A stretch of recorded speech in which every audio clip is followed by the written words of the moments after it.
Jezreel, donde Dios siembra.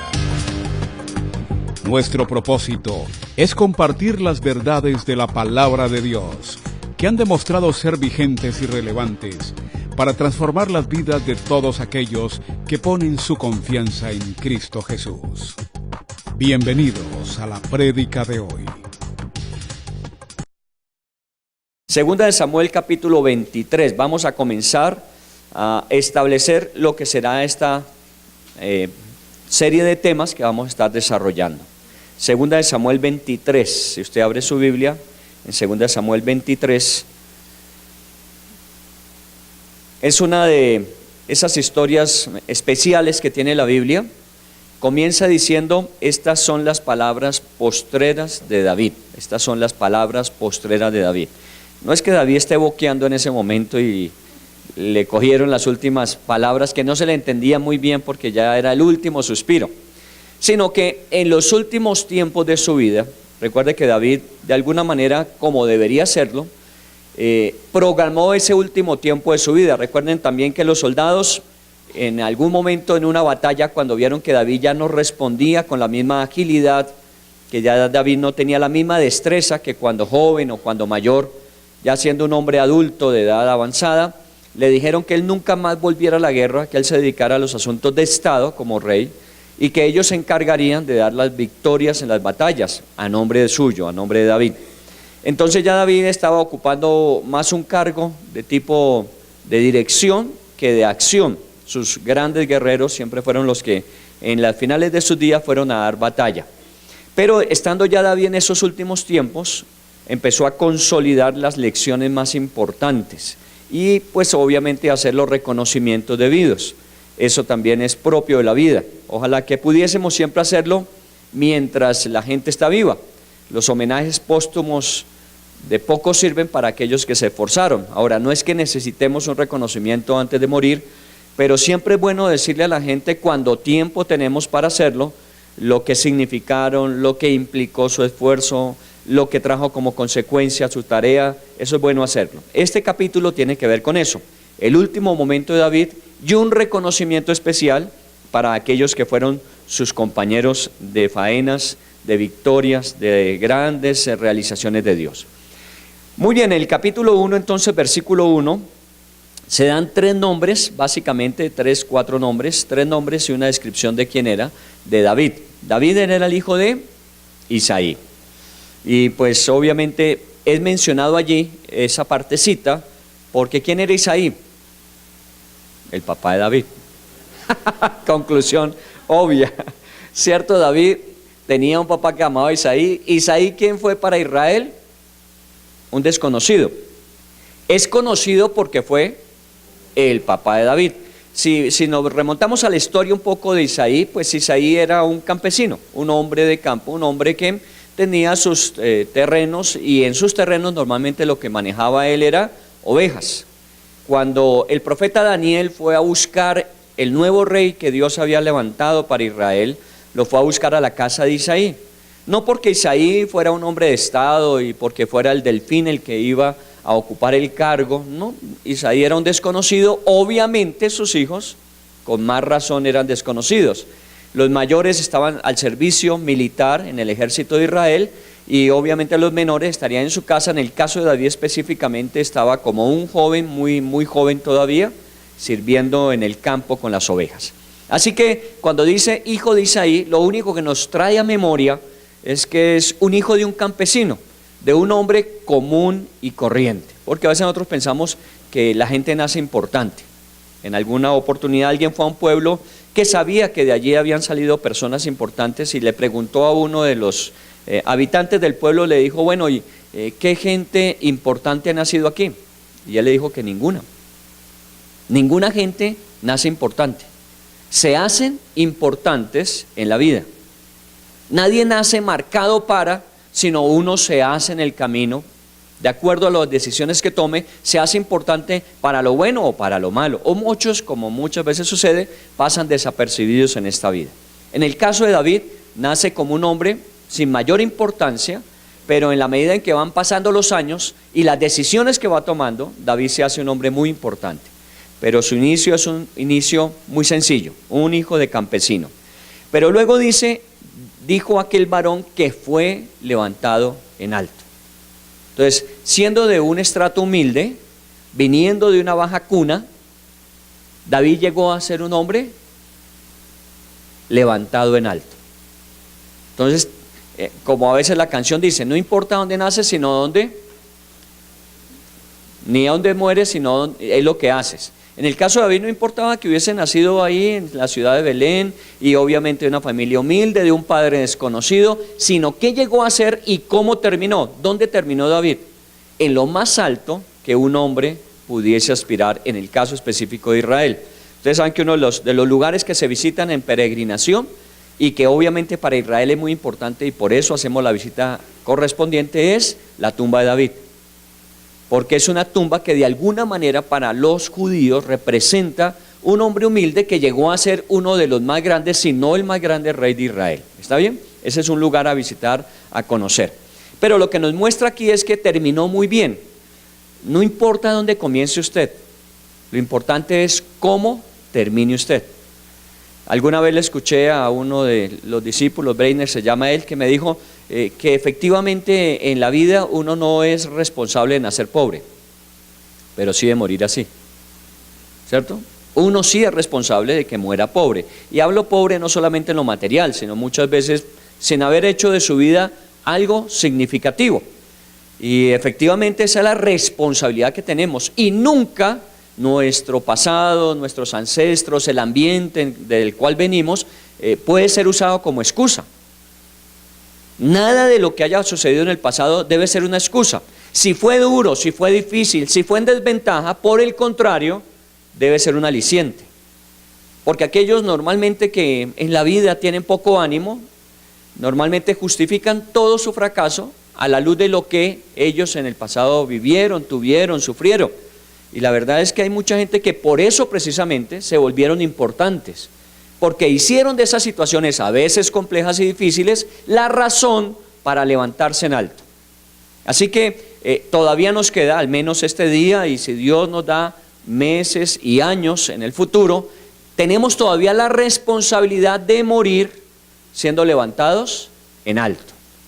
Ahora, escuche bien lo que dice allí, no dice un hombre que llegó a posicionarse alto, sino un hombre que fue levantado en alto. Y sabemos quién fue quien levantó finalmente a David. No estamos promoviendo en este tiempo, ni es mi intencionalidad con este versículo, promover que lo más importante en la vida es ser conocido, ser reconocido, ser admirado, ser premiado. Eso no es lo más importante. Pero sí vivir con propósito, porque si no, no tiene propósito el vivir. Y ese propósito, de acuerdo a lo que Dios tiene, siempre nos colocará en el lugar que siempre Dios quiso para nosotros, y ese es un lugar alto. David fue puesto allí por Dios. Obviamente David dispuso su corazón para que Dios lo llevara. Dispongámonos nosotros, dispongamos el tiempo que aún nos resta, no sabemos cuánto será, pero dispongamos nuestro corazón para que en ese tiempo Dios nos permita ir a los lugares donde Dios quiere que estemos y cumplir el propósito para el cual fuimos creados. Muy bien, el segundo título que se da a este hombre sencillo que terminó en alto es el ungido del Dios de Jacob. Lo que hace la diferencia en la vida es la unción de Dios, y eso es efectivo. Una cosa en la vida es vivir de acuerdo a capacidades propias, talentos, recursos particulares, personales, familiares, y otra cosa es vivir con eso o sin eso, pero con la unción de Dios. Porque a veces uno piensa que lo que uno necesita efectivamente es un apellido de abolengo, unos recursos materiales, unas oportunidades de vida, y con eso es que construimos un buen futuro. Pero volvemos a lo mismo. En el caso de David no tenía nada de eso, pero terminó en alto. Porque lo que hizo a David que llegara a ser lo que fue es la unción de Dios sobre su vida. Y aquí dejan claro que no solamente es un hombre que fue colocado en alto porque Dios lo llevó a esa posición, sino por esa unción que Dios le dio para que hiciera todo lo que tenía que hacer. Y no se olvide que en esto estamos hablando de un hombre con imperfecciones como cualquier otro. Porque a veces nosotros pensamos que la unción es simplemente santidad o perfección. No, la unción es ese respaldo que Dios da a la persona que reconoce sus limitaciones, pero que está dispuesto a que Dios lo use para los propósitos que Él tiene. Así que la unción de Dios es importante. Y no nos dejemos convencer, porque hay muchos que andan proclamando que ellos tienen la unción de Dios, como si los demás no la tuvieran. Y la Biblia en el libro de Pedro dice que todos somos ungidos por el Espíritu Santo de Dios. Así que todos tenemos la oportunidad, la capacidad por el Espíritu Santo de vivir así como vivió David y terminar como terminó David. Nunca se deje meter candela en ese sentido de que no, es que son solamente unos pocos a los que Dios va a utilizar en esta vida. Dios va a utilizar a todo lo que esté disponible. A todo aquel que disponga su corazón, Dios lo puede usar. Que obviamente la forma en que Dios lo utilice es diferente de uno a otro, pero el hecho de que Dios lo utilice lo lleva a uno a esto, a terminar en alto, a ser considerado un hombre de bendición. En estos días que hemos estado terminando nuestro estudio en algunas de las células de Vida con Propósito, hay un versículo al final en el último capítulo que habla sobre David, cuando dice que David vivió sirviendo a Dios en su generación. Y eso es lo que uno tiene que hacer, uno tiene que aprender a vivir sirviendo a Dios en esta generación. Porque David fue para su generación, Pedro fue para su generación, Pablo para su generación. Pero ¿quiénes son los hombres que Dios va a usar hoy? Ya no está Pedro, ya no está Pablo, ya no está David, ya no está ninguno de esos hombres grandes del pasado.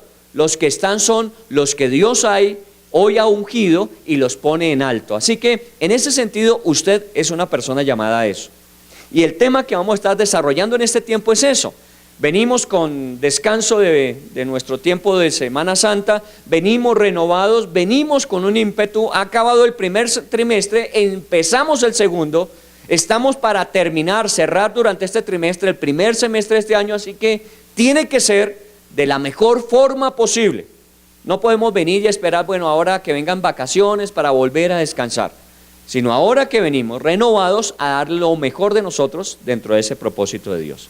Y termina con una particularidad, el dulce cantor de Israel. Ahí sí tenemos que decir, bendecido él que Dios le dio ese don de la música, y que efectivamente fue un dulce cantor. Los salmos, la mayoría de él, de los que conocemos, porque seguramente pudo haber escrito muchos más salmos, son salmos inspiradores, fueron canciones inspiradoras en su momento. Cada uno de esos salmos se cantó y pues obviamente todavía tenemos algunas canciones inspiradas en los salmos de David. Y eso es bueno, un hombre que Dios le dio un talento particular como fue la música y que la usó para traer también gloria a Dios a través de ello. De pronto usted y yo, no, somos negados a eso. Me gusta, me fascina, quiero cantar siempre, me gusta la música, pero la verdad es que mi voz no es mi don más importante. Así que prefiero hacerlo o en privado o con gente de mucha confianza que sé que me acepta tal como soy. Pero hay gente que tiene ese gran talento de la música, unas voces espectaculares. Yo sé que aquí en nuestro grupo hay gente que tiene una voz espectacular, gente que tiene un manejo de instrumentos. David también manejaba muy bien el arpa como instrumento musical. Pero pues obviamente no hablamos solamente de cantores. Podemos hablar de arquitectos, podemos hablar de abogados, podemos hablar de amas de casa, podemos hablar de padres de familia, podemos hablar de una habilidad en la que nos podemos distinguir. Algo particular que Dios le dio a usted en lo que usted es especial. Y eso también tiene uno que descubrirlo en la vida. Mire que no solamente es ser colocado en alto, tener esa unción de Dios, sino en aquellas cosas que nos diferencian de todos los demás. ¿Qué es lo que hace la diferencia en su vida? No para compararse ni para considerarse mejor que otros, sino simplemente qué es lo que hace la diferencia en su vida. ¿Qué cosa usted puede hacer que cuando la gente lo vea pueda decir, como dijo de David cuando lo escuchaba, es un dulce cantor?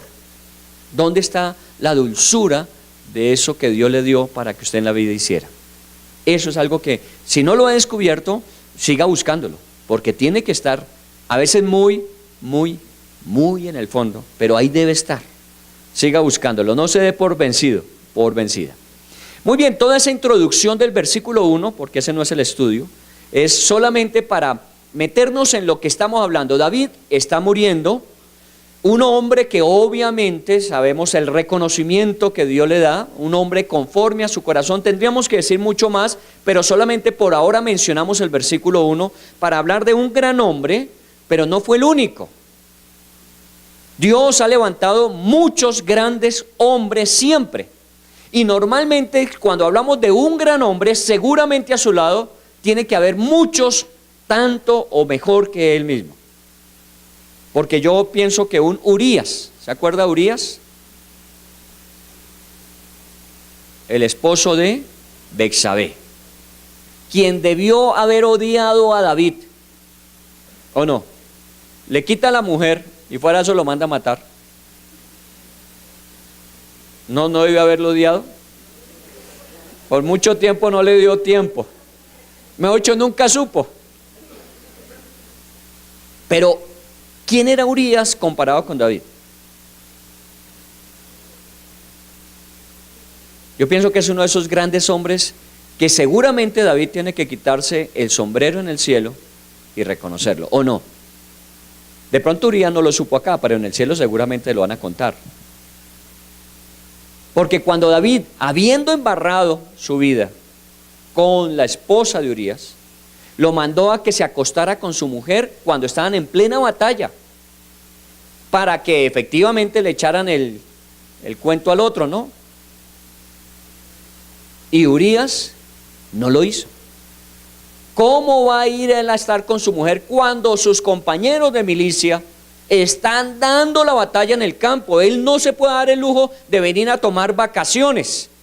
Y simplemente estaba allí porque el rey lo llamó. Y fue a su casa porque el rey se lo pidió. Pero no se quedó con su mujer porque para él era mucho más importante la responsabilidad que tenía con su nación y con su rey que estar con su mujer.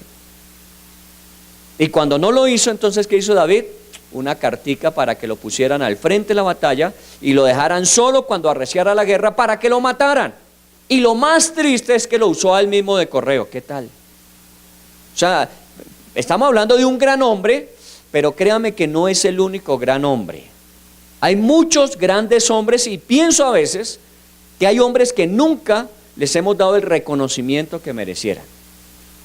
No tenemos mucho que decir de ellos. ¿Qué decimos de Urías? De pronto al día siguiente ya estaba muerto. Y él nunca supo que su mujer estaba embarazada cuando él se murió y que no era suyo.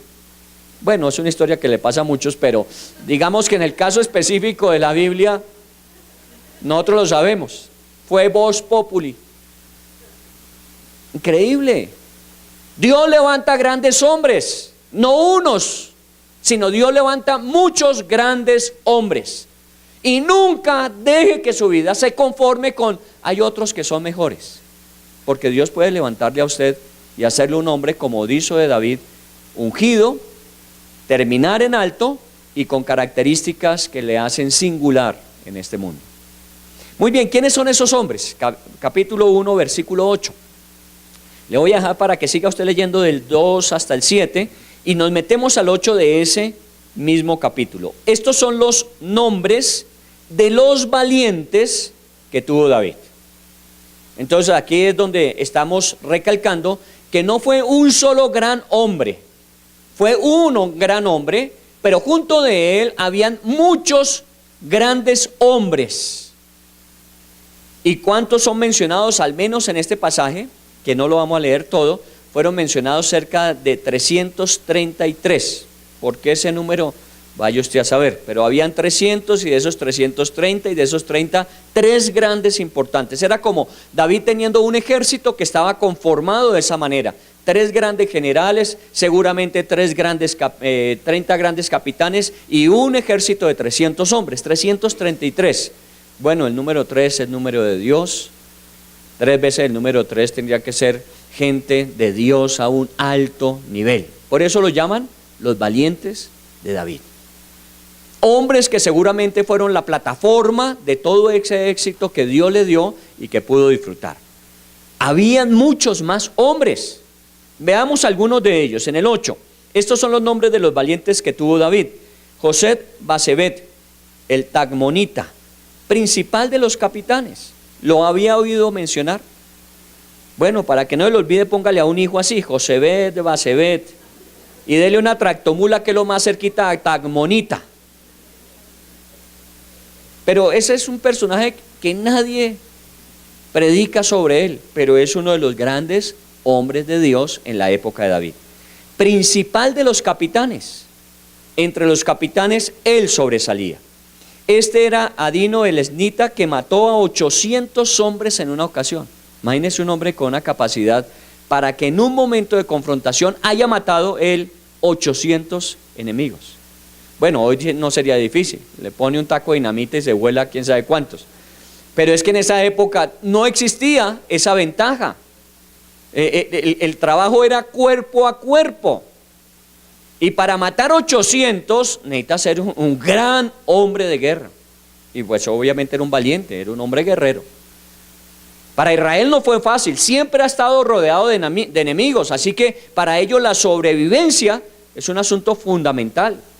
Y tienen que estar preparados para combatir todo el tiempo. Bueno, ahí con estos hombres pues estamos más o menos seguros, ¿o no? Ahora que vamos a ir a Israel, una de las cosas que me decían, si entre el vestuario hay que llevar casco y chaleco antibalas, no, tranquilos. No es tan grave la situación, pero en ellos seguramente están preparados para eso y muchas más cosas, porque están rodeados siempre de enemigos. Bueno, uno, Josebet, Basebet. Después de el versículo 9 dice, Eleazar, hijo de Dodo, Ahoita, uno de los 3 valientes que estaba con David, cuando desafiaron a los filisteos que se habían reunido allí para la batalla y se habían alejado de los hombres de Israel. Imagínense, en una batalla, uno confiando en sus hombres alrededor, y resulta que cuando mira para atrás, todos se han ido. Algo así como lo que le sucedió a Jesús, que recordábamos en Semana Santa. En el momento de la oración todos están allí, bueno, fundidos algunos como algunos de las reuniones, pero están ahí, ¿cierto? Al menos están ahí. Y cuando llega el momento en que le apresan, todos salen corriendo. El único que vemos al final es Juan cerca a la cruz. David con sus valientes, y en alguna batalla de estas, en alguna pelea de estas, le abandonaron y solamente quedó él con 3 de sus oficiales. Y con esos 3, ¿qué hizo? En el caso específico de Eleazar, se levantó e hirió a los filisteos hasta que su mano se cansó y quedó pegada su mano a la espada. Bueno, obviamente la mano, la espada, muerte, sangre, y pues esa sangre se va acumulando ahí hasta que cuando se va secando la sangre va adhiriendo la mano a la espada. Fue tanto el combate ese día, tan grande fue la batalla, que finalmente el hombre quedó con su mano pegada a la espada, en el sentido de que la sangre, cuando se secó, pegó su mano a la espada, pero no la soltó durante todo el tiempo, y eran solamente 3, seguramente contra un gran ejército filisteo. Y ahí estuvo al lado de David. ¿Cómo no serían valientes? ¿Cómo no los iba a reconocer David cuando está ya en los últimos días de su vida? Esto vale la pena hacerlo. Reconocer nuestros grandes hombres cuando todavía les podemos decir gracias por lo que hiciste. Muy bien, Eleazar, en el capítulo 1, 9 y 10. Y dice al final, aquel día Jehová dio una gran victoria y se volvió el pueblo en pos de él tan solo para recoger el botín. Una gran victoria con Eleazar. Muy bien. ¿De qué estamos hablando? Estamos hablando de guerra, estamos hablando de confrontación, estamos hablando de batallas. Y uno diría, bueno, eso es otra época. No, no es otra época. La batalla, la guerra, el diario vivir involucra eso. Hombres que tienen que ser valientes para enfrentar las adversidades, para enfrentar las dificultades, para enfrentar muchas veces a los enemigos. Y hay que ser muy valiente para vivir esta vida y no solamente sobrevivir en ella. Hay que ser muy valiente para levantarse de todas aquellas situaciones tan difíciles, dolorosas y que muchas veces nos hacen tropezar. Hay que ser muy valiente para cada mañana tener una expectativa de que lo bueno aún está por suceder. Hay que ser muy valiente para trabajar de forma constante aunque no veamos resultados instantáneos. Hay que ser muy valiente para vivir. Porque la vida no es fácil, la vida es una constante lucha, una batalla que no termina sino cuando morimos. Porque uno a veces piensa, no, yo voy a trabajar duro estos primeros años de mi vida, ¿cuántos? ¿80? 80 años de su vida, porque usted nunca dejará de... Ahora usted me dirá, pero hay personas que ya después de haber hecho una gran fortuna, al final de sus días se dedican a descansar. No, al final de su vida están esclavos cuidando todo aquello que lograron hacer. Eso no termina. Eso no termina, eso es una batalla permanente y uno tiene que levantarse animado cada día.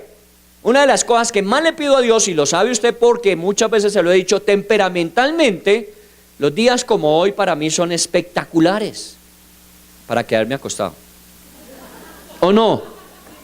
Un día como hoy, con lluvia, gris, es lo mejor para uno quedarse acostado. Pero uno tiene que sobreponerse a eso, uno tiene que levantarse, uno tiene que asumir, uno tiene que salir. Yo los felicito, obviamente a ustedes. Porque con un día de clima como el que tenemos, lluvia, muchos de ustedes no tienen carro particular, les toca usar o taxi o Uber o venirse en transporte público. Y venir en medio de la lluvia, eso tiene que ser de valientes. Y con trancones. Eso es de valientes, eso no es de cualquiera. Así que mi reconocimiento sincero, valientes.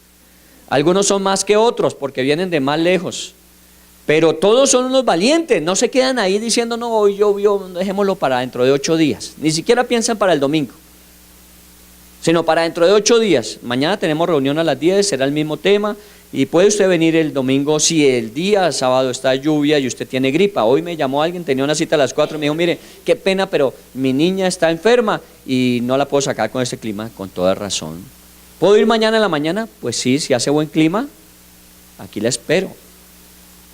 Pero al menos llamó para decir, ¿sabe qué? Por la niña no puedo. Espero que así sea. Porque terrible sería que uno usara a los hijos. ¿No le ha pasado? Es que está enfermo. No está enfermo, sino que es una excusa para no hacer lo que uno tiene que hacer, para no asumir la responsabilidad que tiene que asumir. Nunca juegue con eso porque las palabras... bueno. Entonces si es verdad, pues bueno, mañana. O si no, esta semana. Pero es de valientes asumir y salir. Hombres de guerra. Adiestrados para batallar todos los días. Y eso es lo que Dios ha hecho en todas nuestras vidas hasta el día de hoy, es prepararnos para ser guerreros. Dios no nos está preparando para jubilarnos, Dios no nos está preparando para pensionarnos.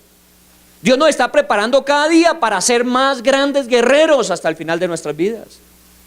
Nunca renuncie en su vida a estar dispuesto a emprender las batallas que Dios quiera para usted. A lo mejor lo he estado preparando durante todo este tiempo y usted pensó que todo este tiempo simplemente era el pasar de los años y ya se acabaron sus oportunidades. No, de pronto es toda la preparación que se requería para que una batalla que era decisiva, Dios lo pudiese usar a usted como lo había preparado para hacerlo. Así que cada mañana levántese diciendo, si todavía no ha sido, me sigo preparando para el día en que Dios quiera que yo entre a batalla. Y ese día tendrá que ser la grande de mi vida. Si ya está en medio de ella, si ya ha tenido otras, pues siga adelante porque todavía esto no termina. Los grandes valientes estuvieron siempre en batalla. Ahora, en el caso de Israel les decía, los filisteos siempre fueron sus enemigos naturales. Y súmele a eso los madianitas y los amalecitas. Y bueno, todos los que terminen en itas de esa época eran enemigos de ellos. O sea, tenían enemigos por todas partes. ¿Todavía los tienen o no? O sea, ellos no tenían un enemigo en particular que decía, bueno, cuando ese esté ahí, pues nos toca preparados. ¿Sabe qué? Tenían que estar preparados permanentemente. Como en la vida. Usted no sabe si es la salud, usted no sabe si son las finanzas, usted no sabe si es el quebrantamiento relacional, usted no sabe cuál es el área que en un momento determinado va a estar en conflicto. A veces son 2, 3, 4 de esas áreas todas en conflicto y es una batalla enorme. Pero ¿sabe qué? No importa. Porque nos hemos preparado para eso, para saber que siempre habrá enemigos y siempre tenemos que estar preparados. Cuando aún usted se tome su tiempo de descanso, que decía en Semana Santa, de pronto usted dijo, yo quisiera irme a descansar, chévere, váyase, descanse. Si ha trabajado duro se lo merece, si no, pues le queda culpa, pero váyase. Porque de todas maneras, no, descansar de qué si no ha hecho nada. Pero si lo ha hecho, vaya y descanse, pero vuelva con la intencionalidad de hacerlo mucho mejor. Y durante ese descanso, me imagino, es oportunidad para pensar, reflexionar, replantear las cosas. Muy bien, todos estos hombres estuvieron bajo la dirección de un gran hombre, ungido por Dios, que terminó en alto y que tenía un don particular como era la música, todos estos hombres. Bueno, no mencionamos a más porque nos demoraríamos hablando de 333 hombres. Mencionamos los dos que mencionan allí esos dos versículos y vamos a mencionar el del versículo 10. Después de este fue Sama, hijo de Age, Ararita. ¿Lo conocía? Se lo presento. Salude a Sama, hijo de Age, Ararita, y usted dice que es todo eso. ¿Cierto? Age seguramente era el papá y Ararita de la ciudad de Arad, cerca seguramente a donde descendió el arca. Bueno, es un hombre que no conocemos sino hasta hoy de pronto. Y se llamaba Sama. ¿Nombre reconocido? No. Pero aquí está mencionado. Vamos a ver de qué se trata Sama, hijo de Age, Ararita. Los filisteos se habían reunido en Leí, un pequeño terreno, donde había un pequeño terreno lleno de lentejas. Bueno, ¿qué es Leí?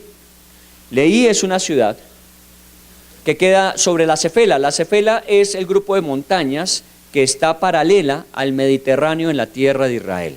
Esa es la Cefela. Normalmente ese es un territorio que pues no podemos decir como nosotros decimos del nuestro, con grandes montañas. No, es una cadena montañosa pero muy bajita. Más bien nosotros llamaríamos unas colinas. Porque a veces a uno le dicen, no, que Jerusalén está sobre 7 montes. Yo no se imagina, quién sabe, un castillo por allá construido. No, son pequeñas colinas. Así es el territorio de Israel. La Cefela es la parte que está contra el Mediterráneo y allí obviamente es una cordillera muy pequeña y ahí, en esa región es que está Leí.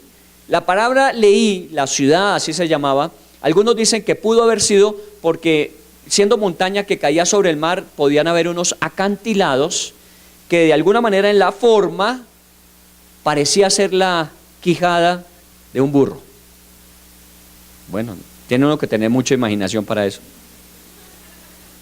Según lo que vemos en las montañas parece la quijada de un burro, pongámosle Leí. ¿Qué traduce? Quijada. Traduce quijada. Tenía que haber sido por algo, ¿no? Como la gente, ¿no? Allá en Pozo Azul. Seguramente es porque el Pozo Azul uno va a conocerlo y es negro como él solo, pero algún día tuvo que ser azul para que le dijeran Pozo Azul. De alguna forma, los referentes. Bueno, Leí es una ciudad donde está en la Cefela, en las montañas, junto al Mediterráneo, y a lo mejor esa característica geográfica la hacía parecida a una quijada y así se llamó. Muy bien, Leí. Pero Leí, si usted busca en su casa, que tome nota, Jueces capítulo 15, Jueces capítulo 15, Leí es mencionada allí. De las 2 o 3 veces que se menciona Leí en la Biblia, está en este pasaje que estamos leyendo y en Jueces capítulo 15. Y en Jueces 15 usted va a encontrar la historia de Sansón.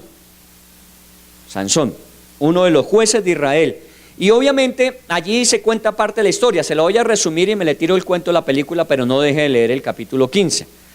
En esa época, cuando Israel vivió la época, los jueces eran épocas en donde surgían, estaban bien, se olvidaban de Dios y volvían a caer. Entonces venían los enemigos cuando ellos estaban en esa época vulnerable y los arrasaban.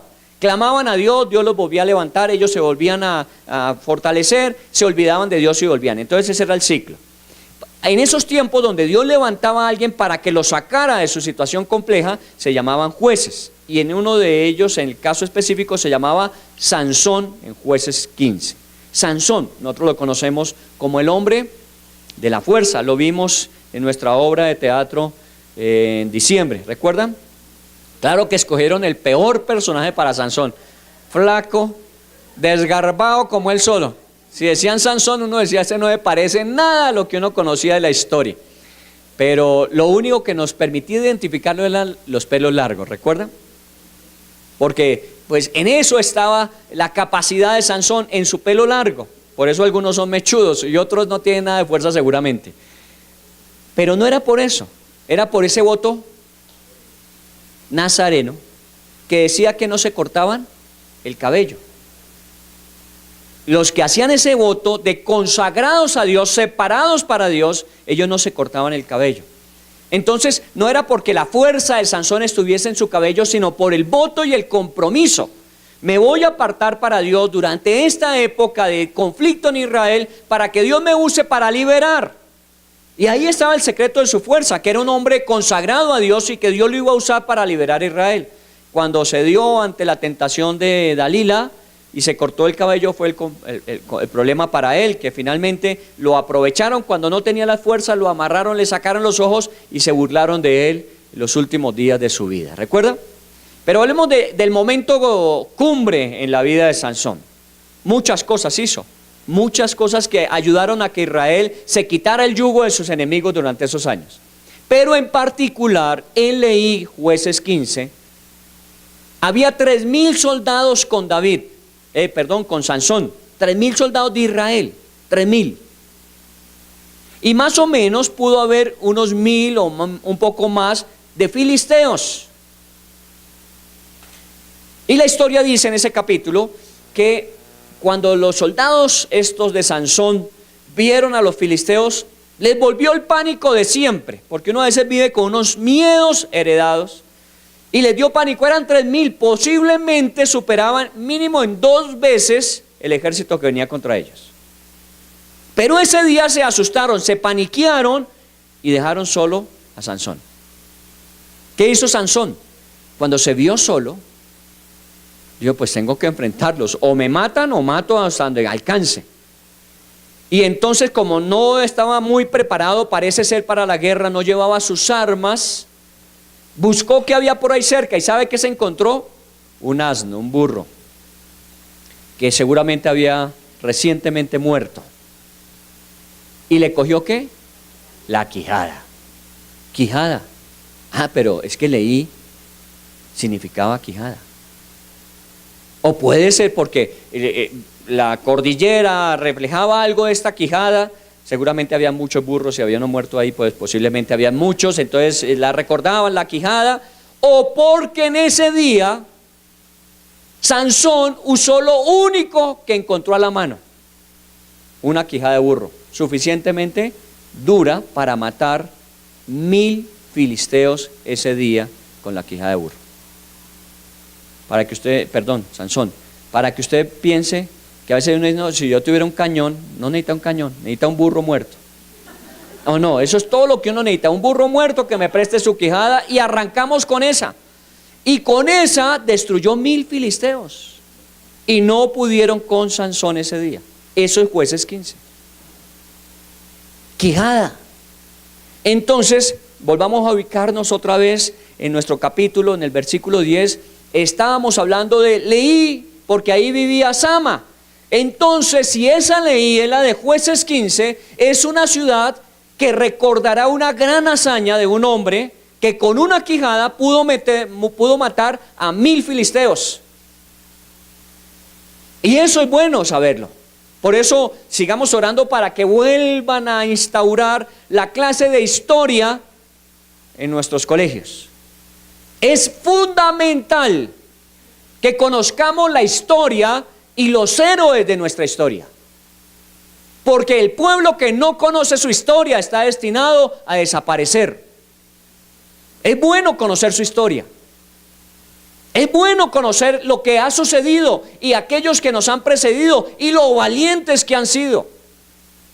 Nosotros tenemos grandes héroes desconocidos. Nosotros podemos hablar de muchos en el extranjero, de grandes hombres, y siempre nos lo recalcan porque de pronto ellos sí los valoran. Pero nosotros a nuestros grandes hombres no los valoramos. Nosotros nos olvidamos de que tenemos una historia de hombres valientes. ¿Cómo se llamaba toda esta región al principio? La Gran Colombia. Quedamos en una Colombia. Y de aquí salieron muchas grandes hazañas para muchos países alrededor. ¿A través de quién? De hombres muy valientes.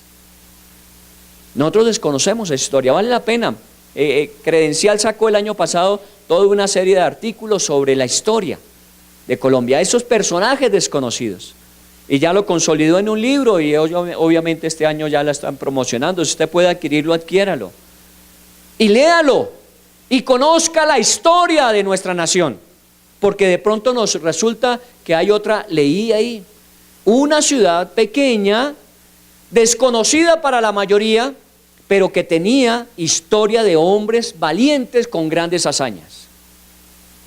Y si ahí se pudo levantar alguien para hacer una gran obra, eso ya marca una pauta para todos los que vienen detrás. Porque si uno lo logró, los demás pueden hacerlo. Ese es el problema de aquellos que son emprendedores, lanzados, valientes. ¿Saben cuál es el problema de ellos? Que son siempre envidiados o criticados. Porque la mayoría que no quiere hacer nada, los tendrá como un referente, pero como un referente de su propia pereza, de su propio conformismo. Porque eso nos puso una tasa muy alta y nosotros no queremos movernos. Y si no nos movemos, siempre van a decir, mire, es que aquí hubo gente grande, pero ustedes... Por eso es fácil criticar a los que han hecho algo, cuando no hemos hecho nada. Pero en esta ciudad, Sama conocía la historia de Sansón. Y sabía que en un lugar, un cobarde, cuando se define, puede volverse valiente. Eso dice el Vallenato 3.3. ¿Recuerdan la canción de Vallenato que dice eso? El cobarde es cobarde hasta que se define. Una vez que un día un hombre se levante y diga, no más, ese día deja de ser cobarde. Pero tiene que levantarse a decir, no más, esto va a cambiar. Y lo hace. Y nosotros muchas veces lidiamos con las cosas, no, eso dejémoslo para después, eso dejémoslo así, eso vivamos con eso, acostumbrémonos. Un momentico, hay momentos en que hay que parar en la vida y decir, no más. A una persona, a una circunstancia, a una situación en la vida, uno tiene que decirle, no más. Hasta hoy gobernaste, hasta hoy me tomaste, hasta hoy me hiciste prisionero. A partir de hoy voy a decidir ser libre. Y usted el día que lo tome, la decisión que usted haga y las consecuentes que usted tome, obviamente le llevarán a ser otro gran valiente en la vida. Pero la gente ya vive llena de temores. No, es que me decía mi vecina, no la estoy juzgando, sino que estamos trabajando y qué bueno. Miren, el problema del asalto de las casas de enfrente, el problema del atraco de las casas de enfrente, nos ha facilitado relacionarnos con nuestros vecinos. Y hemos tenido aquí reuniones de vecinos y estamos promoviendo entre los vecinos nuestro frente de seguridad. Eso nos ha dado oportunidad de hablar con los vecinos. Aquí estaba Jonathan ayer, ¿recuerda? Y estábamos hablando con nuestra vecina. Una señora sola, viuda, una casa inmensa, sus hijas, unas en el extranjero, otras viven en otra parte. ¿Qué sería lo más apropiado para ella? Un apartamento. Pero ella misma decía, pero es que yo soy muy apegada. Y han venido a ofrecerme, por aquí hasta tenemos una de nuestras discípulas que es promotora de ventas de estos bienes raíces, y han tenido negocios para cerrar. Y cuando llega el momento de firmar, se echa para atrás. Apegos que nos impiden salir de las situaciones que vivimos. Temores, ¿qué va a pasar conmigo? ¿Qué va a suceder? ¿Y sabe qué? Muchos viven ahí y viven tranquilos, subyugados, esclavizados, atemorizados toda la vida, pero viven tranquilos. No, porque si levanto la cabeza, eso implica valentía y yo no creo que tengo eso. ¿Cómo que no? Si todos somos ungidos como lo fue David, todos podemos ser valientes como lo fue David. Solo que hay que definirse. Y Sama está aquí para decirnos, yo vengo de un lugar donde un hombre, cuando todo lo demás lo abandonaron, se quedó solamente con 3, 4 hombres, hicieron una gran batalla y acabaron con un mundo de filisteos con todo lo que tenían, que era una quijada. Se puede hacer grandes cosas con pocos recursos, siempre y cuando los valientes los tengan en sus manos. Muy bien, leí un pequeño terreno de lentejas. ¿Qué tenía Sama? Sama no tenía mucho. Bueno, lo que nos dice es que tenía un pequeño terreno. Era todo lo que tenía. Eso era lo que él poseía, un pequeño terreno. Nosotros tenemos mucho más que pequeños terrenos. Pero normalmente uno, lo que yo tengo comparado con Bill Gates, pues es poco. Sí, pues claro, cómo no. Y con el Señor, peor. No tenemos nada. Pero este tenía un pequeño terreno. Era todo lo que él de pronto tenía. Pero ese pequeño terreno, dice que era un pequeño terreno ¿qué? Que tenía lentejas. Pero estaba lleno. O sea que no era un terreno baldío. A mí me preocupa y dimos gracias a Dios porque pues él en su gracia y misericordia nos permite tener un terreno en Guatavita, 14 hectáreas. En este momento es baldío. No tenemos nada ahí. Bueno, la naturaleza. No tenemos nada. Ah, qué bueno. Decimos, la Fundación La Semilla tiene un terreno. ¿Y de qué sirve? Si no lo ponemos a producir. Así sea pequeño, no importa. Aquí tengo gente que me ha dicho, mire, tranquilo, no se preocupe, vamos y lo vemos, conocemos. Yo tengo ahí cerquita en Huasca otro terreno pequeño, estamos sembrando arándalos y nos está dando resultado. ¿Podemos sembrar arándalos? De pronto. No digo que sea eso, pero vamos a mirar. Pero no podemos tener un terreno ahí desocupado. Aquí hay gente que me ha dicho, el día que quieran nos vamos. Claro, estoy levantando herramienta, porque eso no es ir a conocer, es ir a desmontar, ir a montar, ir a proyectar, ir a cosechar, porque tenemos que hacer que el terreno esté lleno de ¿qué? Lentejas. ¿Usted cree que eso es silvestre? Estaría lleno de maleza, estaría lleno de naturaleza, pero aquí estaba lleno de lentejas, y es una de las semillas más pequeñas. O sea, que entre más pequeña la semilla, más lidia la siembra. Y esa es de las siembras que toca abrirle el huequito y ponerla. Y estaba lleno. No importa que sea poco, el hombre fue responsable con lo poco que tenía. Y tenía su campo bien cultivado. Estaba lleno, el pequeño campo que tenía estaba lleno de lentejas. Un hombre valiente. No valiente en la guerra, valiente en la responsabilidad de vida. Porque uno no necesita enfrentarse a guerras para ser valiente. Valiente es levantarse. Valiente es dar gracias por lo poco que uno tiene. Valiente es saber usar lo que Dios le da. Valiente es eso. Valiente no es solamente la guerra. Valiente es la responsabilidad que debe acompañar la vida de uno con todo lo que Dios le da. Aquí tenemos gente con muchas bendiciones de Dios. Yo le digo mucho a los jóvenes, porque lo vivo en mis propios hijos. Tantas oportunidades de Dios y a veces tan flojos.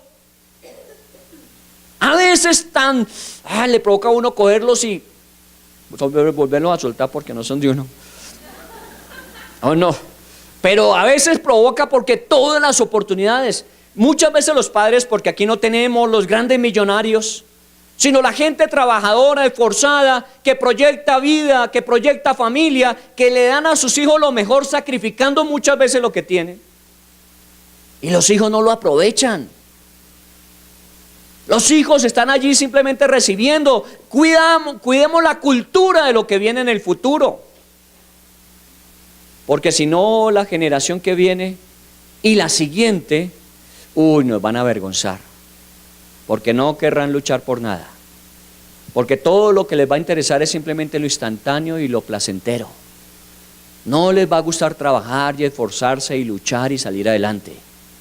Ese es el peligro. No es ahora.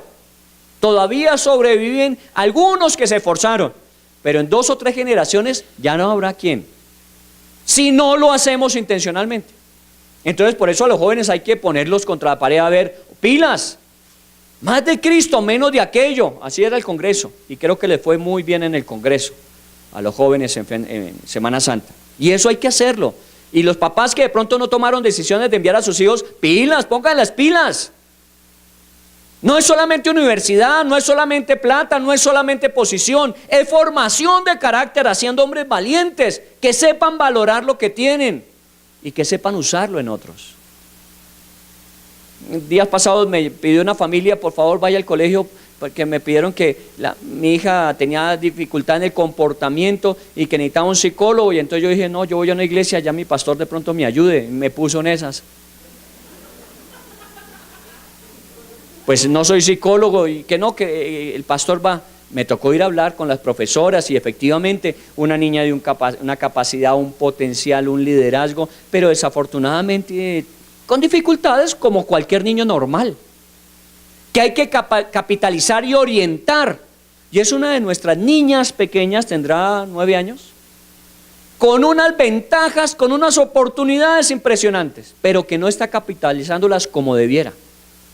Entonces hablé con los profesores, después hablé con los papás y les dije, ¿sabe qué? Suéltemela por ahí 1 o 2 días, que nos vayamos a la fundación y que vean qué hay en la fundación, ¿Cuáles son los niños que nosotros reunimos allí? ¿Cuáles son sus condiciones? ¿Qué oportunidades tienen ellos? Para que de alguna manera a ver si la despertamos. Para que se dé cuenta de las ventajas que tiene y ese liderazgo que podía usar para muchas grandes cosas, y eso espero que suceda. Y no que sigan exigiendo y demandando y un comportamiento que más bien es un liderazgo hacia lo negativo. Eso hay que hacerlo. Y créame, yo no tengo problema, si un día usted lo necesita, yo voy a su colegio por su hijo o su hija, porque es que a mí sí me interesan las generaciones que vienen, a mí sí me interesa y la responsabilidad directa mía es la familia de la iglesia.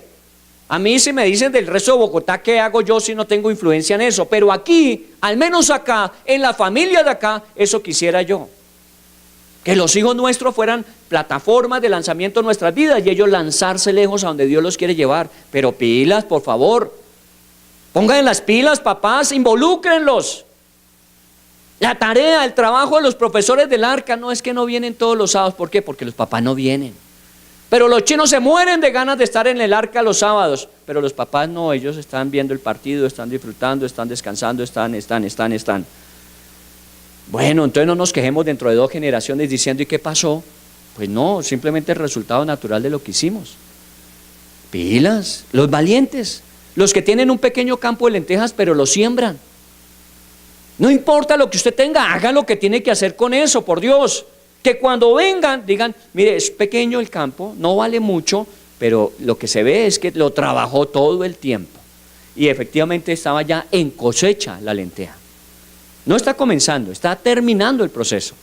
Es el momento de recoger los resultados. Pero también recuerde la historia de Gedeón.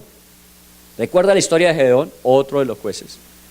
El problema eran los madianitas en esa época, porque los enemigos no siempre son los mismos.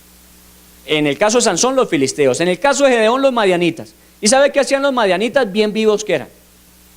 Dejaban que los israelitas trabajaran la tierra, cosecharan, cultivaran, y cuando ya estaban a punto de recoger, descendían contra ellos como langostas. Les recogían todo lo que habían trabajado, les quitaban todo el resultado de su esfuerzo, y se iban y los dejaban otra vez allí. No los mataban, los dejaban ahí, para que siguieran trabajando y el año entrante volverían y recogerían y así harían sucesivamente. Así eran los madianitas en la época de Gedeón.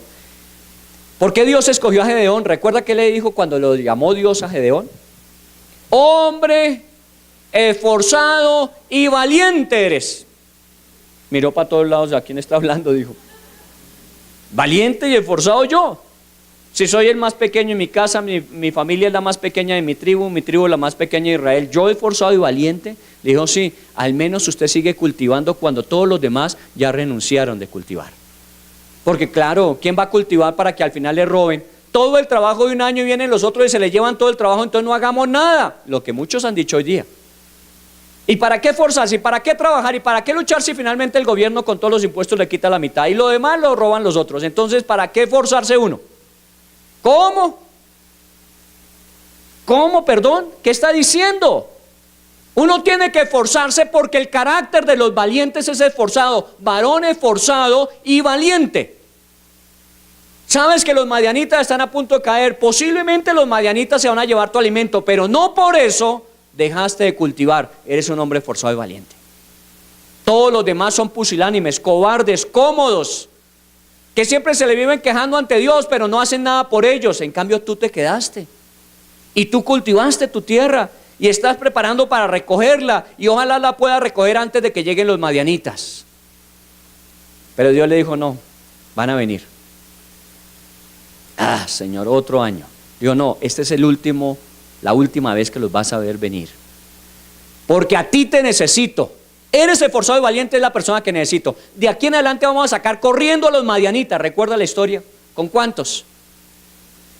300. Qué coincidencia, ¿no? 300 de David, 300 de Gedeón. Oiga, como que es un número que vale la pena tenerlo en cuenta, porque tenía 32,000 hombres en el ejército. 32,000. Pero Dios dijo, necesito solamente 300 valientes. 300 que no se dobleguen, 300 que estén dispuestos a dar la pelea, y con 300 nos quitamos de encima a los madianitas. Y lo hicieron. Así hace Gedeón, así hace Sansón. Entonces tenemos historia, porque si Dios lo ha hecho, lo puede volver a hacer. Y eso es lo que Dios esperaba que sucediera. Un pequeño campo de lentejas, pero vienen los filisteos contra ellos a hacer exactamente lo mismo. Esperaban que el campo ya estuviese lleno de lentejas. ¿Para qué? Para recogerlas ellos y llevárselas. Ese era el fin de todo esto. No deje de luchar, no deje de esforzarse, no iba con ese temor, y todo lo que uno haga después se lo van a robar posiblemente. Y de todas maneras el día que usted muera lo va a dejar. Pero que no sea esa la excusa. Porque Dios un día se puede levantar y decir: y nunca más se volverán a meter contigo, de aquí en adelante tú contra ellos. La cosa cambió. Muy bien, un campo lleno de lentejas. Había arado, había sembrado, había cuidado y estaba a punto de cultivar, y los filisteos se vienen contra ellos. ¿Qué hizo Sama? Bueno, hablemos primero de qué hicieron los demás, porque el pasaje dice que cuando estaban allí, el pueblo había huido delante de los filisteos. Estoy en el versículo 11, ¿sí o no? El pueblo había huido. Israel, ¿dónde está Israel? Ya no estaban. No es sino que vieran un casco filisteo por ahí y ya, pánico total, y arranquen a correr. Se fueron. Todo Israel había huido.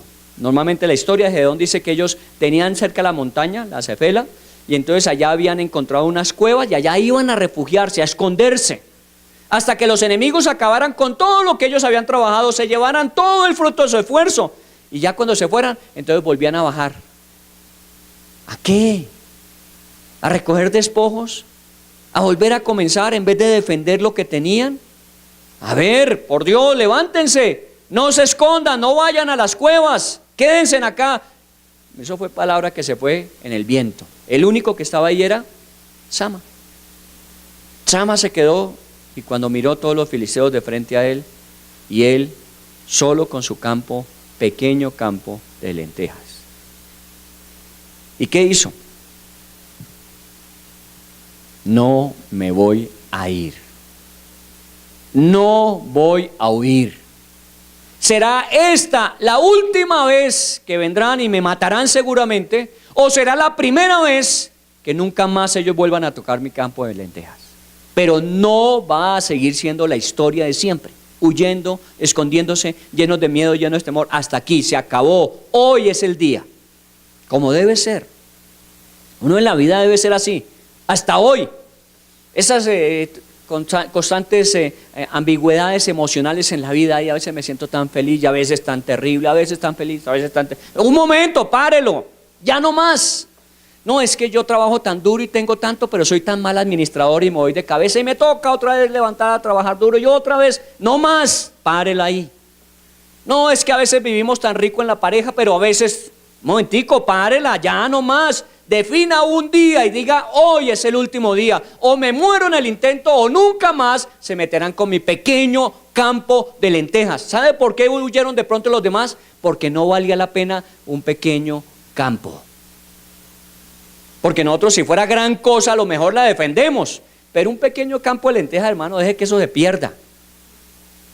No importa, es lo que Dios me dio, es lo que tengo que responder en administración. Así que todo eso tan pequeño como a ustedes les parece, para mí es todo mi futuro. Para mí es toda mi vida, ese es el propósito y razón de mi existencia. Eso fue lo que Dios me dio, por eso tengo que responder. Así que si ustedes quieren irse porque lo consideran pequeño, váyanse. Pero yo me quedaré en mi pequeño campo de lentejas. Eso es lo que hace un valiente. Usted no necesita ser millonario, usted necesita ser valiente. Porque son a los valientes a los que Dios les entrega las victorias. Es a los que se deciden, a los que se definen, a los que dicen nunca más. Y esos son los que Dios respalda. Ahí estaba Sama. ¿Quién se quedó con él? Yo me imagino que Dios tuvo que decirle: tranquilo, Sama, no se preocupe, ya somos dos. Y para nosotros dos son suficientes. Tranquilo, no se preocupe, quédese ahí. Y mire lo que dice: se metió en medio del campo de lentejas. No se escondió por allá detrás de una piedra y a echarle piedra a ver si así los asustaba. No, ¿sabe qué? Se metió el campo de lentejas y dijo: bueno, vengan, aquí estoy. El campo de lentejas, si usted revisa, no es un campo donde haya muchos árboles, no, lo puede identificar fácil, ahí está, no se esconde. no va a la vera del camino, no se queda observando a ver si de pronto Dios actúa, porque también es eso, ¿no? Uno dice, Señor, estoy solo, ayúdame, Señor, yo me hago aquí al ladito y tú hazlo. No, vaya, meta a la mitad, yo le ayudo, pero usted meta a la mitad. Y ahí estaba el hombre, y seguramente los filisteos dijo, esto es pan comido. Un solo hombre defendiendo un campo de lentejas, ¿él? No, esto nos lo llevamos por delante. No, un momentico. No sabían que Sama era uno de esos muchos grandes hombres que Dios había preparado para en la vida marcar pautas. Y dijo, hasta aquí hoy. Y efectivamente, dice que él luchó y su campo defendió. ¿Cuántos filisteos eran? ¿Cuántos? No sabemos. No sabemos. Digamos que pudieron ser muchos para darle un toque de valentía a la cosa, ¿no? Cuando lo vieron ahí dijeron, no, vámonos todos contra él. Pero a veces el enemigo hace algo que vamos a estudiar en 8 días. No es porque esté terminando ya, me falta media hora. Porque algunos ya empiezan a acomodarse. Yo ya digo, bueno, y para finalizar, y algunos empiezan a acomodarse y listos. Y cuando digan orar, arrancan. Tranquilos, esperen. Dentro de 8 días, vamos a hablar la segunda parte de esto, porque aquí hay algo muy importante. A veces el enemigo mismo lo menosprecia a usted. Porque un hombre en un campo de lentejas, ¿eso qué es? Entonces seguramente los filisteos dijeron, ¿sabe qué? Mandemos a 2 o 3 que eso le dan en la cabeza entre los 3. Porque el enemigo muchas veces menosprecia. Pero no sabían que ese día el Sama que estaba ahí no era el mismo que habían encontrado años atrás. El Sama que se había ido a esconder muchas veces a las cuevas ya no era el mismo. Ahora estaba un hombre diferente. Si lo menospreciaron, se llevaron su problema. Y si le mandaron un ejército grande, más valiente todavía, porque lo defendió y tomó decisiones y actuó y no se escondió, le dio la cara y sacó adelante su campo de lentejas, porque era todo lo que él tenía. Bueno, empecemos a concluir. ¿Qué es lo que usted tiene? ¿Por qué vale la pena que usted se levante a luchar? ¿Qué es lo que Dios le ha dado? Bueno, puede que usted le haya dado a Dios muchas cosas y sea responsable ante Dios de muchas cosas. Muy bueno, mucha más responsabilidad tendrá. Y tendrá que ser valiente porque requiere valentía tener muchas cosas. Pero también requiere valentía tener apenas un pequeño campo de lentejas. ¿Cuál será el pequeño campo de lentejas para algunos? Unos hijos. Y unos hijos que con las condiciones personales y particulares de uno, ¿qué les puede brindar a ellos? Un matrimonio, pues nosotros somos trabajadores y pues ahí vamos, ¿no? Un empleo, ese puede ser su campo de lentejas, pequeño. No es el gran puesto que usted quisiera, es un empleo pequeño. Sus recursos financieros pueden ser pequeños. Hay tantas cosas pequeñas en nuestras manos que somos los primeros en menospreciarlas. Pero ¿qué es esto? Es que si yo tuviera lo de Bill Gates, pues ya la cosa sería diferente. Sí, sería multiplicado por N veces los problemas que tiene ahora. Porque si no pudo con lo poco, mucho menos podrá con lo más. ¿Qué es lo pequeño suyo? Usted tiene que evaluar cuál es su campo de lentejas, su casa, su matrimonio, su ministerio muchas veces, su trabajo, su sueño. ¿Y sabe qué puede ser? Para algunas personas, hasta su vida. Hay gente que no valora su vida, la menosprecia. Claudia hizo una muy buena obra y pues vale la pena resaltarla con Bexi. Recuerda que les conté hace 15 días, hace 20 días murió un indigente, drogadicto, en la 116, acostado frente a una de las droguerías que hay ahí sobre la 116, sobredosis y frío. Y así hay muchos en este sector, porque es un sector que tiene mucho consumo de drogas. Y hay una parejita que pues siempre andaban juntos y hace años, y ustedes de pronto los han visto por ahí. Y Bexi esta semana con Claudia y Bexi tomaron la decisión, si ella quiere la sacamos de aquí. Y habían hablado con ella y bueno, sí, bueno, tal vez y bueno, un primer intento y no arrancó. Un segundo intento y dijo, estoy lista. échenla al carro y llévenla. Una fundación para rehabilitación. Hay gente que ni siquiera su vida propia valora y no están en las calles. ¿Yo quién soy? ¿Yo qué puedo hacer en esta vida? Las oportunidades siempre son para otros. Para mí me tocó fue el vástago, como los pobres, ir detrás de los agricultores recogiendo, y están en las iglesias, no en las calles. Porque ese muchacho que murió ahí era hijo de una familia muy adinerada en Usaquén.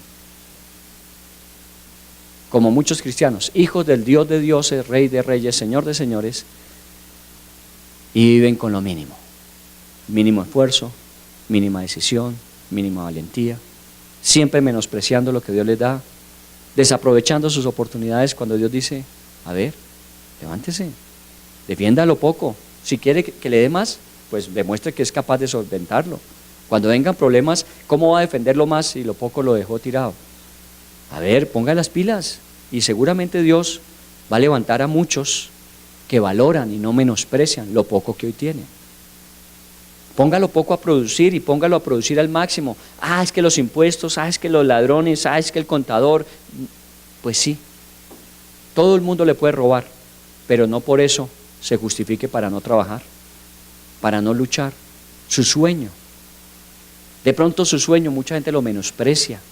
Mucha gente dice que usted es un fanático, un loco, una persona desquiciada, que va a soñar eso. ¿Por qué no? Empieza a soñar y empieza a trabajar y Dios empieza a abrir puertas, porque los valientes no siempre fueron valientes. Un día se decidieron a ser valientes. Los valientes muchas veces fueron personas comunes y corrientes. ¿Qué decía la gente de los discípulos? Gente del vulgo, común y corriente, pero se volvieron valientes. Cuando el Señor vino sobre sus vidas, los transformó y los cambió y fueron valientes de ahí en adelante, fieles, pelearon hasta la muerte y salvaron no un campo de lentejas, salvaron naciones enteras para Cristo. Defendieron lo que Dios les daba. Y eso es lo que Dios nos pide a nosotros que hagamos. Que nos levantemos, que ya digamos no más. Y cada uno en lo personal, cada familia en lo suyo, cada iglesia, cada sociedad debe decir ya no más. Pero no simplemente caminar un día y decir ya no más, 2 millones de personas y al día siguiente todo vuelve a la normalidad. No. Decidimos no más y enfrentamos lo que tengamos que enfrentar, cueste lo que nos tenga que costar. Pero normalmente el que se define y el que se define con el Señor lo va a respaldar. ¿Sabe qué dice al final de ese versículo? ¿Y qué dice? Y Dios le dio una gran victoria. En un pequeño campo de lentejas se pueden librar grandes victorias en la vida. Porque uno diría, no, y le dio una pequeña victoria, ¿no? Ahí el Señor envió 2 ángeles de los que tenía desocupados y ya con esos 2, no, Dios estuvo con él y le dio una gran victoria. Dios está dispuesto a hacer eso con nosotros. Comenzamos un nuevo ciclo. Venimos con fuerzas, venimos descansados, venimos diciendo, a ver, el segundo trimestre, ¿cómo va a ser? ¿Sabe cómo va a ser? Como usted decida que tiene que ser. O se seguirá escondiendo, seguirá huyendo cuando vea a los enemigos, se llenará de pánico, o va a decir, hasta hoy, a partir de hoy, las cosas no van a ser como siempre han sido. A partir de hoy las cosas van a ser diferentes. Y tome la decisión y actúe. Y seguramente Dios nos va a ayudar. Dentro de 8 días vamos a hablar de cómo el enemigo menosprecia. Y a veces nosotros nos comemos el cuento. El enemigo vive diciéndole a uno, ¿usted qué va a poder? ¿Usted? ¿Usted con qué?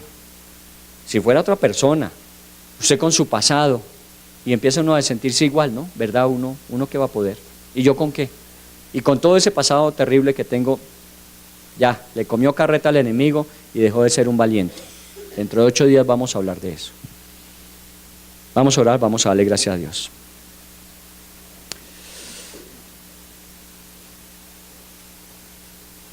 Venimos de una experiencia de Semana Mayor, Semana Santa, recuerdo de la pasión de Jesús, donde está el más valiente de los valientes.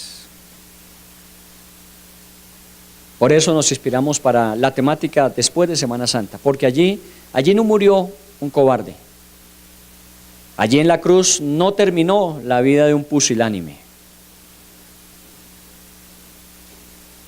No era la vida de uno de los que huía. Todos los demás huyeron y él se quedó ese día.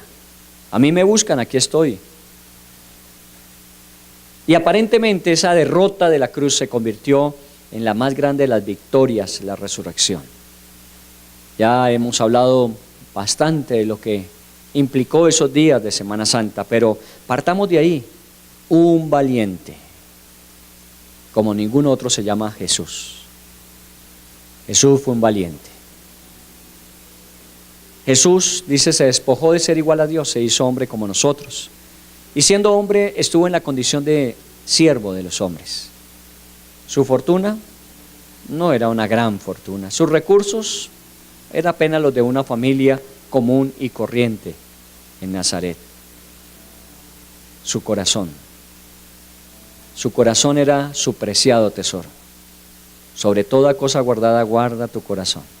Era su preciado tesoro, porque en su corazón gobernaba Dios y su voluntad. He venido a hacer la voluntad de mi Padre, muchas veces dijo. No estoy haciendo lo que a mí me parece, sino lo que yo veo hacer al Padre, eso hago. Lo que el Padre me pide, eso yo hago. Era un hombre valiente, que simplemente requería valentía para hacer lo que el Padre le decía, porque muchas veces no era fácil, pero lo hacía. Una pequeña vida, como un pequeño campo de lentejas que produjo al 100% en 3 años. No fue una historia larga, fue una historia corta, pero una historia que cuando termina llena, como el campo de lentejas estaba, lleno. No necesitamos muchos años, no necesitamos muchos recursos. Necesitamos definir y decidir qué es lo que queremos. He venido a hacer la voluntad de mi Padre, punto.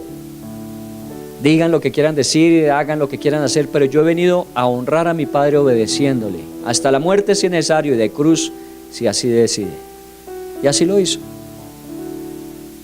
Sus discípulos tuvieron que verlo a lo lejos. ¿Y qué se veía? Un hombre valiente, que en la cruz pensó en otros antes que en él mismo. Perdona a los que me crucifican, porque no saben lo que hacen. Salva al que está a mi derecha, que es un ladrón arrepentido. Cuida de mi mamá, cuida de mis discípulos. Siempre pensó en otros. Ese es un hombre valiente. Y ese es nuestro modelo a imitar, Jesús. Y como él, hay muchos antes y muchos después de él. Valientes como Sansón, valientes como Gedeón, valientes como Moisés, valientes como Abraham, valientes, hay muchos. Muchos grandes, muchos pequeños y no conocidos, pero siempre ha habido valientes. Y no estamos en esta época diciendo se acabaron los valientes, sino Dios está formando hombres y mujeres valientes. Y el cobarde es cobarde hasta que un día se decide. Un día decide, no más. Hasta aquí, hoy es la última vez. A partir de hoy, otra es la historia. Y así es. Cuando lo deciden y lo definen, todo empieza a cambiar. Porque todo lo que se necesita en esta vida es decidirse a creer en el Señor y a creer que Él puede hacernos valientes. Porque la Biblia dice, comenzando este capítulo, que David, el hijo de Isaí, campesino, cuidador de ovejas, terminó en los puestos más altos de la historia, porque allí Dios lo colocó por su unción y poder sobre su vida, y le dio el gusto de ser un cantor dulce. Así comienza esta historia, y así hubo 333 hombres con él, que salieron de una cueva que usted conoce, Adulam.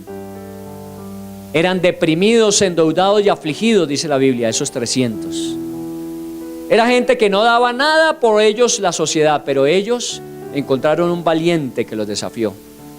Un valiente que les mostró el camino. Un David que aún con la persecución de Saúl el rey, con todo el andamiaje militar de una nación contra él, supo sostenerse sin vender sus principios, sus valores, esforzándose por hacer lo que Dios quería en su corazón. Y así formó hombres que lo siguieron y lo imitaron. Sama, una sola vez mencionado, pero un valiente, que cuando todo el mundo salió corriendo por los filisteos, él se quedó diciendo: hoy es la última vez, no voy a volver a correr, o me matan o hasta aquí llegaron.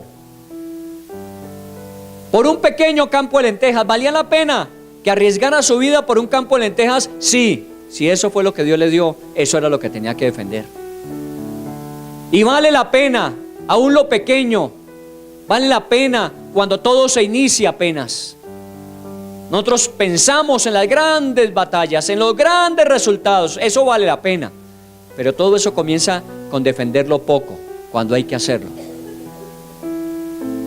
No huir. Colóquese en medio de su familia, colóquese en medio de sus hijos, colóquese en medio de su trabajo, colóquese en medio de sus finanzas, colóquese en medio de su salud, colóquese en medio, diga: hasta hoy, no más. No voy a vivir en ese vaivén, subir y bajar de emocional, de la fe para arriba, para abajo, para arriba, para abajo, de mi compromiso, muchas veces corto, muchas veces grande, pero no estable, no creciente, no valiente. Hasta hoy decido y defino que seré otro Sama para esta generación. Uno que no abandona su campo y que Dios dice: no estás solo, yo estoy contigo y los dos vamos a defender este campo. Y si el enemigo te menosprecia, que te menosprecie, se va a llevar una sorpresa. Y si el enemigo se viene con todo, que se atenga, porque se va a llevar una sorpresa. Porque no estás solo, el Señor está contigo. Y te va a dar una gran victoria. Pero es hora de tomar decisiones. Es hora de levantarse. Es hora de decir: hasta hoy. Y a partir de hoy otra historia será. Dígaselo al Señor en su corazón, sus asuntos personales, particulares. Porque todos lo tenemos. Todos tenemos grandes luchas y batallas. Todos tenemos cosas que definir y decidir. Y aquí estamos para hacerlo. Porque no nos venimos a esconder a la iglesia. Nos venimos a preparar, nos venimos a armar, como Dios dice en su palabra, como valientes soldados suyos, para salir y decir: aquí estamos. ¿Qué es lo que hay que defender? ¿Qué es lo que hay que impedir que se nos lleven? ¿Cuáles son los esfuerzos, las tareas, las luchas que hemos realizado, los resultados que hemos obtenido, que no vamos a dejar una vez más que nos lo quiten? Hasta hoy. A partir de hoy lo defenderemos con nuestra vida. Dígaselo a Dios, dígale de lo que se trata, lo suyo particular. Y decídase. Tome la decisión. Y a partir de hoy, conforme esa decisión actúe, Dios no lo dejará, no le dejará avergonzar. Ah, Señor, no tenemos nada que perder. Todo es para ganar. Pero muchas veces actuamos como si ya hubiésemos perdido sin siquiera haber luchado. Pero contigo la historia cambia. Nuestra mente se renueva, nuestra fuerza regresa, nuestros sueños los retomamos, nuestros pequeños campos los cuidamos y creemos que tú lo harás. Te valdrás de nosotros para hacerlo, Señor. Cantémosle al Señor con todo el corazón y digámosle: hasta hoy. Y dígalo: hoy es el último día. A partir de hoy será otra historia.